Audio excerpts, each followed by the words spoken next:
Hello എല്ലാവർക്കും നമസ്കാരം. ഇന്നത്തെ ക്ലാസ് 2025 ഏറ്റവും പ്രധാനപ്പെട്ട കറണ്ട് അഫയേഴ്സിൻ്റെ ക്ലാസ്സാണ്. അപ്പോൾ ഇന്നത്തെ ക്ലാസ്സിൽ ഞാൻ PSC ചോദിച്ചിട്ടുള്ള കറണ്ട് അഫയേഴ്സ് കൂടി ഇൻക്ലൂഡ് ചെയ്തിട്ടുണ്ട്. അപ്പോൾ എല്ലാവരും നന്നായിട്ട് തന്നെ പഠിക്കുക.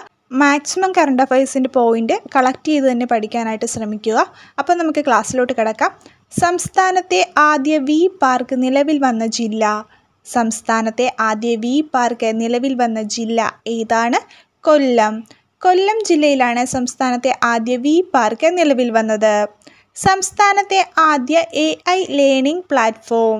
സംസ്ഥാനത്തെ ആദ്യ AI ലേണിംഗ് പ്ലാറ്റ്ഫോം ഏതാണ്? സുപലേൺ. സുപലേൺ ആണ് സംസ്ഥാനത്തെ ആദ്യ AI ലേണിംഗ് പ്ലാറ്റ്ഫോം. ദേശീയ സൈബർ ഹെൽപ്പ് ലൈൻ നമ്പർ. ദേശീയ സൈബർ ഹെൽപ്പ് ലൈൻ നമ്പർ എത്രയാണ്? 1930. 1930 ദേശീയ സൈബർ ഹെൽപ്പ് ലൈൻ നമ്പർ. ആത്മഹത്യാ നിരക്ക് കുറയ്ക്കാൻ കൊല്ലം ജില്ലാ ആരോഗ്യവകുപ്പ് ആരംഭിച്ച പ്രതിരോധ പദ്ധതി. ആത്മഹത്യാ നിരക്ക് കുറയ്ക്കാൻ കൊല്ലം ജില്ലാ ആരോഗ്യവകുപ്പ് ആരംഭിച്ച പ്രതിരോധ പദ്ധതിയാണ് മനസ്സോടെ കൊല്ലം. മനസ്സോടെ കൊല്ലം എന്നതാണ് ആത്മഹത്യാ നിരക്ക് കുറയ്ക്കാൻ കൊല്ലം ജില്ലാ ആരോഗ്യവകുപ്പ് ആരംഭിച്ച പ്രതിരോധ പദ്ധതി. അപ്പോൾ സംസ്ഥാനത്തെ ആദ്യ വി പാർക്ക് നിലവിൽ വന്നത് കൊല്ലം ജില്ലയിൽ. സംസ്ഥാനത്തെ ആദ്യ AI ലേണിംഗ് പ്ലാറ്റ്ഫോമാണ് സുപലേൺ. ദേശീയ സൈബർ ഹെൽപ്പ് ലൈൻ നമ്പറാണ് 1930. ആത്മഹത്യാ നിരക്ക് കുറയ്ക്കാൻ കൊല്ലം ജില്ലാ ആരോഗ്യവകുപ്പ് ആരംഭിച്ച പ്രതിരോധ പദ്ധതിയാണ് മനസ്സോടെ കൊല്ലം. ലഹരിക്കച്ചവടം കണ്ടെത്തുന്നതിനായി സംസ്ഥാന വ്യാപകമായി പോലീസ് നടത്തിയ ഓപ്പറേഷൻ. ലഹരിക്കച്ചവടം കണ്ടെത്തുന്നതിനായി സംസ്ഥാന വ്യാപകമായി പോലീസ് നടത്തിയ ഓപ്പറേഷനാണ് operation D hunt. Operation D hunt ആണ് ലഹരിക്കച്ചവടം കണ്ടെത്തുന്നതിനായി സംസ്ഥാന വ്യാപകമായി പോലീസ് നടത്തിയ ഓപ്പറേഷൻ. കുട്ടികളിലെ ഡിജിറ്റൽ ആസക്തി മാറ്റാനും സുരക്ഷിത ഇൻ്റർനെറ്റ് ഉപയോഗം പഠിപ്പിക്കാനുമുള്ള കേരള പോലീസിൻ്റെ പദ്ധതി. കുട്ടികളിലെ ഡിജിറ്റൽ ആസക്തി മാറ്റാനും സുരക്ഷിത ഇൻ്റർനെറ്റ് ഉപയോഗം പഠിപ്പിക്കാനുമുള്ള കേരള പോലീസിൻ്റെ പദ്ധതിയാണ് DDAT പദ്ധതി. DDAT പദ്ധതി എന്താണ്? കുട്ടികളിലെ ഡിജിറ്റൽ ആസക്തി മാറ്റാനും സുരക്ഷിത ഇൻ്റർനെറ്റ് ഉപയോഗം പഠിപ്പിക്കാനുമുള്ള കേരള പോലീസിൻ്റെ പദ്ധതിയാണ് DDAT പദ്ധതി. കുട്ടികളുടെ നഗ്നദൃശ്യങ്ങൾ ഇൻ്റർനെറ്റിൽ തിരയുകയും ശേഖരിക്കുകയും കൈമാറ്റം ചെയ്യുകയും ചെയ്യുന്നവർക്കെതിരെ പോലീസ് നടത്തുന്ന ഓപ്പറേഷൻ എന്താണ്? കുട്ടികളുടെ നഗ്നദൃശ്യങ്ങൾ ഇൻ്റർനെറ്റിൽ തിരയുകയും ശേഖരിക്കുകയും കൈമാറ്റം ചെയ്യുകയും ചെയ്യുന്നവർക്കെതിരെ പോലീസ് നടത്തുന്ന ഓപ്പറേഷനാണ് ഓപ്പറേഷൻ പി ഹണ്ട്. അപ്പോൾ ഓപ്പറേഷൻ പി ഹണ്ട് എന്താണ്? കുട്ടികളുടെ നഗ്നദൃശ്യങ്ങൾ ഇൻ്റർനെറ്റിൽ തിരയുകയും ശേഖരിക്കുകയും കൈമാറ്റം ചെയ്യുകയും ചെയ്യുന്നവർക്കെതിരെ പോലീസ് നടത്തുന്ന ഓപ്പറേഷൻ.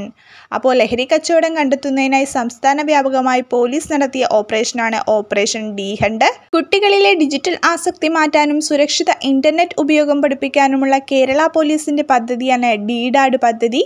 കുട്ടികളുടെ നഗ്നദൃശ്യങ്ങൾ ഇൻ്റർനെറ്റിൽ തിരയുകയും ശേഖരിക്കുകയും കൈമാറ്റം ചെയ്യുകയും ചെയ്യുന്നവർക്കെതിരെ പോലീസ് നടത്തുന്ന ഓപ്പറേഷനാണ് ഓപ്പറേഷൻ പി ഹണ്ട്. അപ്പോൾ ഇത് മൂന്നും മാറിപ്പോകരുതും, കറക്റ്റായിട്ട് തന്നെ പഠിച്ചു പോകുക. അതിനുവേണ്ടിയാണ് ഞാൻ മൂന്നും ഒരുമിച്ച് തന്നിരിക്കുന്നത്. ഈ 3 ക്വസ്റ്റ്യനും PSC ഒരുപാട് തവണ ആവർത്തിച്ചതാണ്. അപ്പോൾ കൺഫ്യൂഷൻ ആകരുതും, അതുകൊണ്ടാണ് ഇങ്ങനെ തന്നിരിക്കുന്നത്. ഒന്നുകൂടി നിങ്ങൾ റിപ്പീറ്റ് ചെയ്ത് കേൾക്കാൻ ശ്രമിക്കുക. അടുത്ത ക്വസ്റ്റ്യൻസ് നോക്കാം. ക്യാൻസർ പ്രതിരോധത്തിനും ചികിത്സയ്ക്കുമായി സംസ്ഥാന ആരോഗ്യ വകുപ്പ് നടപ്പിലാക്കുന്ന ജനകീയ ക്യാൻസർ പ്രതിരോധ ക്യാമ്പയിൻ. ക്യാൻസർ പ്രതിരോധത്തിനും ചികിത്സയ്ക്കുമായി സംസ്ഥാന ആരോഗ്യ വകുപ്പ് നടപ്പിലാക്കുന്ന ജനകീയ ക്യാൻസർ പ്രതിരോധ ക്യാമ്പയിനാണ് ആരോഗ്യം ആനന്ദം അകറ്റാം അർബുദം. അപ്പോൾ ആരോഗ്യം ആനന്ദം അകറ്റാം അർബുദം എന്നത് ക്യാൻസർ പ്രതിരോധത്തിനും ചികിത്സയ്ക്കുമായി സംസ്ഥാന ആരോഗ്യ വകുപ്പ് നടപ്പിലാക്കുന്ന ജനകീയ ക്യാൻസർ പ്രതിരോധ ക്യാമ്പയിനാണ്. ഹരിത കേരള മിഷന്റെ ഭാഗമായി നീർച്ചാലുകളുടെ ശുചീകരണ പ്രവർത്തനങ്ങൾ ഊർജിതപ്പെടുത്താൻ ആവിഷ്കരിച്ച പദ്ധതി. ഹരിത കേരള മിഷന്റെ ഭാഗമായി നീർച്ചാലുകളുടെ ശുചീകരണ പ്രവർത്തനങ്ങൾ ഊർജിതപ്പെടുത്താൻ ആവിഷ്കരിച്ച പദ്ധതിയാണ് ഇനി ഞാൻ ഒഴുകട്ടെ. ഇനി ഞാൻ ഒഴുകട്ടെ എന്താണ്? ഹരിത കേരള മിഷന്റെ ഭാഗമായി നീർച്ചാലുകളുടെ ശുചീകരണ പ്രവർത്തനങ്ങൾ ഊർജിതപ്പെടുത്താൻ ആവിഷ്കരിച്ച പദ്ധതിയാണ് ഇനി ഞാൻ ഒഴുകട്ടെ. കടമനിട്ട രാമകൃഷ്ണൻ ഫൗണ്ടേഷന്റെ 2025 കടമനിട്ട രാമകൃഷ്ണൻ പുരസ്കാരം ലഭിച്ചത് ആർക്ക്?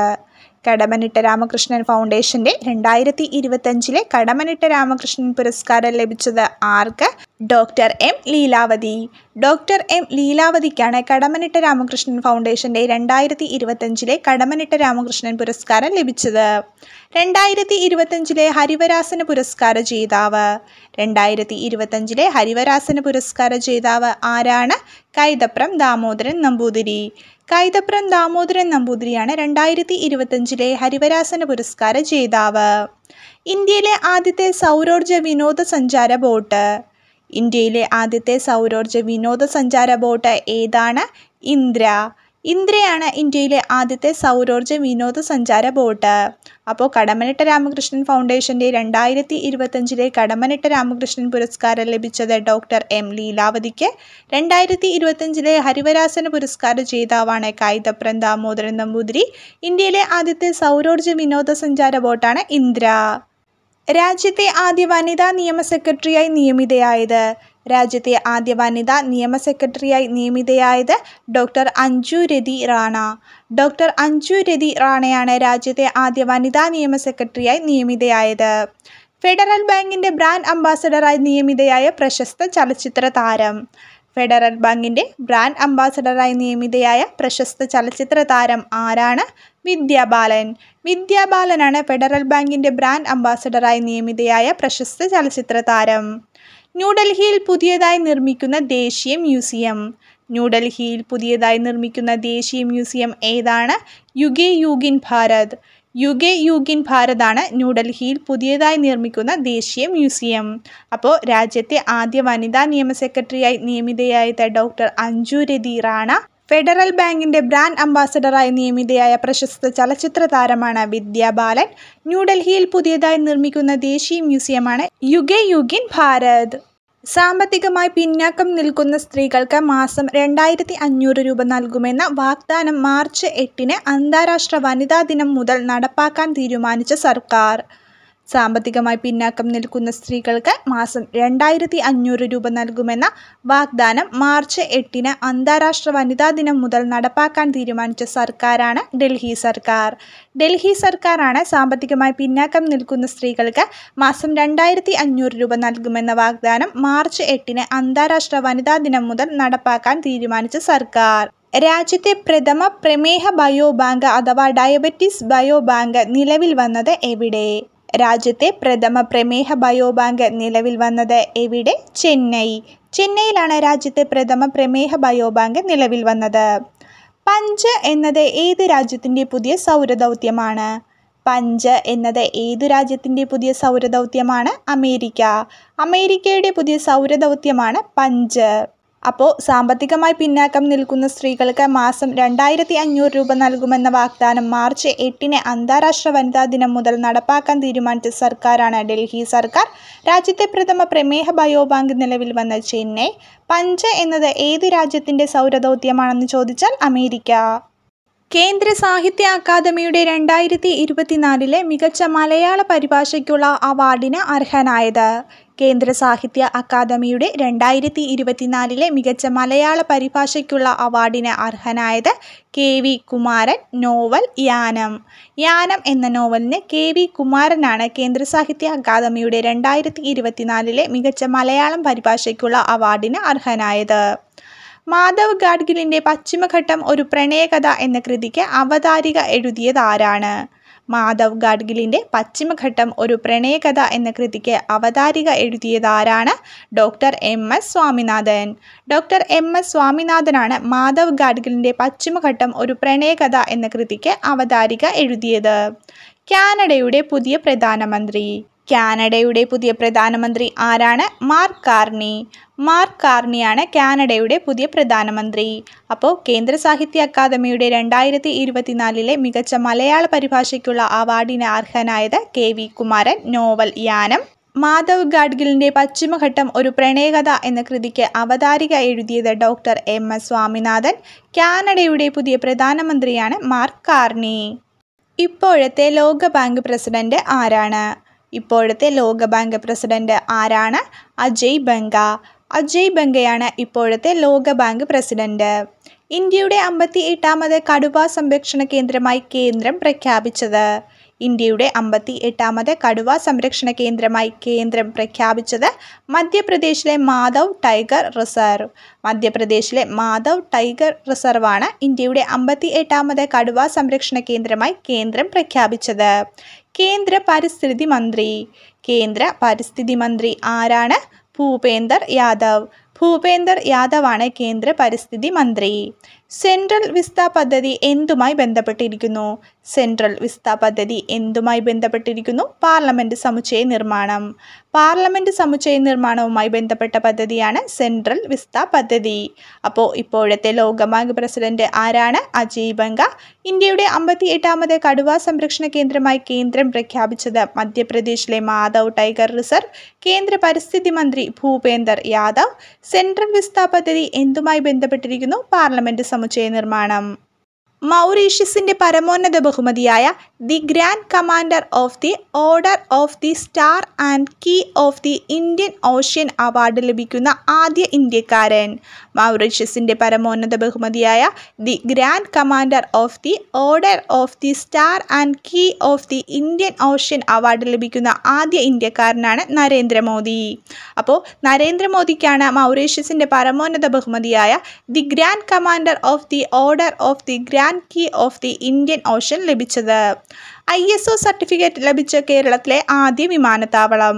ISO സർട്ടിഫിക്കറ്റ് ലഭിച്ച കേരളത്തിലെ ആദ്യ വിമാനത്താവളം ഏതാണ്? തിരുവനന്തപുരം അന്താരാഷ്ട്ര വിമാനത്താവളം. തിരുവനന്തപുരം അന്താരാഷ്ട്ര വിമാനത്താവളത്തിനാണ് ISO സർട്ടിഫിക്കറ്റ് ലഭിച്ച കേരളത്തിലെ ആദ്യ വിമാനത്താവളം. ISO സർട്ടിഫിക്കേഷൻ ലഭിച്ച കേരളത്തിലെ ആദ്യ റെയിൽവേ സ്റ്റേഷൻ. ISO സർട്ടിഫിക്കേഷൻ ലഭിച്ച കേരളത്തിലെ ആദ്യ റെയിൽവേ സ്റ്റേഷൻ ഏതാണ്? Thiruvananthapuram central railway station. Thiruvananthapuram central railway സ്റ്റേഷനാണ് ISO സർട്ടിഫിക്കേഷൻ ലഭിച്ച കേരളത്തിലെ ആദ്യ റെയിൽവേ സ്റ്റേഷൻ. അപ്പോൾ മൗറീഷ്യസിന്റെ പരമോന്നത ബഹുമതിയായ the grand commander of the order of the star and key of the Indian Ocean ലഭിച്ചത് നരേന്ദ്രമോദിക്ക്. ISO സർട്ടിഫിക്കറ്റ് ലഭിച്ച കേരളത്തിലെ ആദ്യ വിമാനത്താവളമാണ് തിരുവനന്തപുരം അന്താരാഷ്ട്ര വിമാനത്താവളം. ISO സർട്ടിഫിക്കേഷൻ ലഭിച്ച കേരളത്തിലെ ആദ്യ റെയിൽവേ സ്റ്റേഷനാണ് തിരുവനന്തപുരം സെൻട്രൽ റെയിൽവേ സ്റ്റേഷൻ. ബഹിരാകാശത്തെ ആദ്യമായി ഇന്ത്യയുടെ പയർ വിത്തുകൾ മുളപ്പിച്ചത് ഏതു പേടകത്തിലാണ്? ബഹിരാകാശത്തെ ആദ്യമായി ഇന്ത്യയുടെ പയർ വിത്തുകൾ മുളപ്പിച്ചത് ഏത് പേടകത്തിലാണ്? പോയം 4 അഥവാ PSLV ഓർബിറ്റൽ എക്സ്പെരിമെൻറ്റ് മൊഡ്യൂൾ 4. അപ്പോൾ പോയം 4 അഥവാ PSLV ഓർബിറ്റൽ എക്സ്പെരിമെൻറ്റ് മൊഡ്യൂൾ 4ലാണ് ബഹിരാകാശത്ത് ആദ്യമായി ഇന്ത്യയുടെ പയർ വിത്തുകൾ മുളപ്പിച്ചത്. കേരളത്തിലെ ഏത് നവോത്ഥാന നായകൻ്റെ 200ാം ജന്മവാർഷികമാണ് 2025 ജനുവരി 7 ആഘോഷിച്ചത്? കേരളത്തിലെ ഏത് നവോത്ഥാന നായകൻ്റെ 200ാം ജന്മവാർഷികമാണ് 2025 ജനുവരി 7 ആഘോഷിച്ചത്? ആറാട്ടുപുഴ വേലായുധ പണിക്കർ. ആറാട്ടുപുഴ വേലായുധ പണിക്കരുടെ 200ാം ജന്മവാർഷികമാണ് 2025 ജനുവരി 7 ആഘോഷിച്ചത്. അടുത്തിടെ അന്തരിച്ച തബല മാന്ത്രികൻ ഉസ്താദ് സക്കീർ ഹുസൈൻ്റെ ആത്മകഥ. അടുത്തിടെ അന്തരിച്ച തബല മാന്ത്രികൻ ഉസ്താദ് സക്കീർ ഹുസൈൻ്റെ ആത്മകഥ ഏതാണ്? A Life in music. A Life in music എന്നതാണ് അടുത്തിടെ അന്തരിച്ച തബല മാന്ത്രികൻ ഉസ്താദ് സക്കീർ ഹുസൈൻ്റെ ആത്മകഥ. അപ്പോൾ ബഹിരാകാശത്തെ ആദ്യമായി ഇന്ത്യയുടെ പയർ വിത്തുകൾ മുളപ്പിച്ചത് ഏത് പേടകത്തിലാണെന്ന് ചോദിച്ചാൽ പോയം 4 അഥവാ PSLV ഓർബിറ്റൽ എക്സ്പെരിമെൻറ്റ് മൊഡ്യൂൾ 4. കേരളത്തിലെ ഏത് നവോത്ഥാന നായകൻ്റെ 200ാം ജന്മവാർഷികമാണ് 2025 ജനുവരി 7 ആഘോഷിച്ചത്?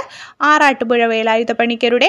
അടുത്തിടെ അന്തരിച്ച തബല മാന്ത്രികൻ ഉസ്താദ് സക്കീർ ഹുസൈൻ്റെ ആത്മകഥയാണ് എ ലൈഫ് ഇൻ മ്യൂസിക്.